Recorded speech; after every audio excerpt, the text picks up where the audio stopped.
I write a lot of songs. I'm always inspired. And but sometimes, even when you write a lot of songs, you run into a block here and there where you think, gee, I've tried that, I've done that, what else can I do? Because you form habits. So here's what I do when I get to that state.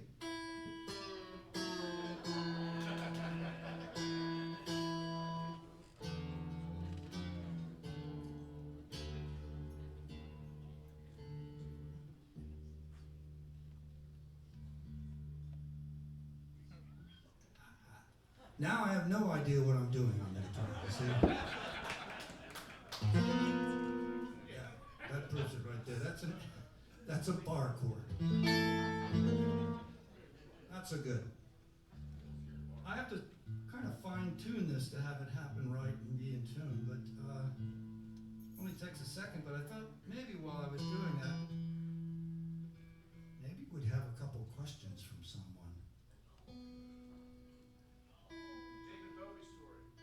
So, if you have a question, would you mind standing up and saying it very loudly? That was quick. You knew this was coming. I didn't, but what was it like playing with Frank? That's always the first question. Wow, Frank is so popular still. Well, I love Frank Zappa. He did so much for me. I would never be able to repay him. And I dearly thank him for everything he gave me in terms of his generosity. And what was it like to play with him? Well, he really wanted you to be extremely professional. His line was, I want you to play correctly and consistently. So Frank really wasn't looking for someone to add their own thing into his thing. He was looking for people who could play what he wrote and play it perfectly every night without any problems. So I fit that bill because I was young and green and stupid and eager. And so I learned a lot of Frank Zappa songs in 3 months' time. I stayed overnight at his house every weekend so he could teach me those things because, as you may know, I'm totally self-taught on all the instruments and things I do. So it was, quite a chore to learn 5 hours of Frank Zappa music, but it was exactly what I needed at that time in my life. Up to that point, I'd only played in nobody bands that played, what was on the radio, what do you call that, cover bands. And we covered all kinds of goofy stuff and some very good stuff sometimes too. But I needed someone to really show me the ropes. What Frank really taught me, more than music, taught me a few things there, but was really how to be a professional recording artist and world touring musician. How to live that life, how to set your business up, how to be that person. And do it the right way, without the drugs and without all the craziness. Just get out there and do your job right. And I'll never forget him for that, because that gave me my lifetime. Yeah. I almost said I'll never forget him. You have a question, I see. My favorite guitar player ever? Well, it would have to be a dichotomy, because there's two. I'm sorry, but there always has been two since they both arrived on the scene. The first was Jeff Beck. Yeah. First, Jeff Beck was there with the Yardbirds and many other things, even before the second guy got there, and his name happened to be Jimi Hendrix. So, between the two of them, I think they pretty much covered all this stuff. But I did take a lot of time early on and when I was teaching myself the mechanics of guitar to listen to a lot of other guitar players, and I could play, a couple of Segovia pieces very poorly. I could play Chet Atkins, finger-picking style. I could play some blues like Buddy Guy or whatever. I tried to learn everything and then forget it all.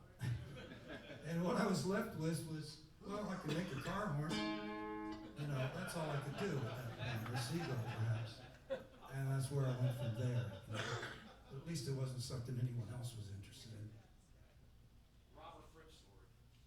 A Robert Fripp story. Oh my God. I have plenty that would embarrass him to death. Don't know if I should do that because tomorrow they'll be on Facebook for sure. Gee, Robert Fripp story. How was it like playing? What? How was it like performing? It was very challenging performing with King Crimson, especially Robert. You know, Robert sat on a stool like a schoolmaster. I'm jumping around in the pink suit. What I noticed that he did was so clever. I just thought this was the greatest. Every now and then, the God himself would actually make a mistake. And when he did, he would glare at me. So many times people said, how did you mess up that song? I wasn't me. I made more mistakes than anyone. But he's when you know Robert, as I have known him for most of my life, he does have a personality that he hides from the public, and he is really a very good, warm person. He once tried to put one of my children dip her into a bowl of rice pudding upside down. So, you know, he has a sense of humor. That's his sense of humor. I like that. All right, go ahead. What's the most exciting thing for you about your upcoming David Bowie tribute? Oh, wow. Like everything that I'm doing right now, it's all exciting for me because I'm still here. And I have so many things I want to still do. What's exciting about doing the David Bowie thing is the payback to David Bowie. I know that somewhere in the ionosphere, David is kind of going, yeah, that's good, that's cool, thank you, you know? He's not forgotten, he never will be forgotten, but we're trying to help him out a little bit. And we perform all that music. There's a lot of different musicians who come and play in the band, even special artists, guest artists like Sting and people like that. And sometimes we even have an orchestra with us. Most of the time it's a 10 or 12-piece band. Everyone sings different songs. It's not one singer trying to play David Bowie. But I think the overall thing is we try really hard to give you a very big overview of David Bowie's career and his art. And David Bowie, the man himself. So I'll take one more question, and that's going to be hard. Could you two confer and see if you got the same question? Mine's really fast. Okay, good. Do you have any family left in Kentucky, and are they okay? I have a very quick answer. No, I don't. Okay, fair. Good. They're all dead. And the best bass player that's ever conked for you?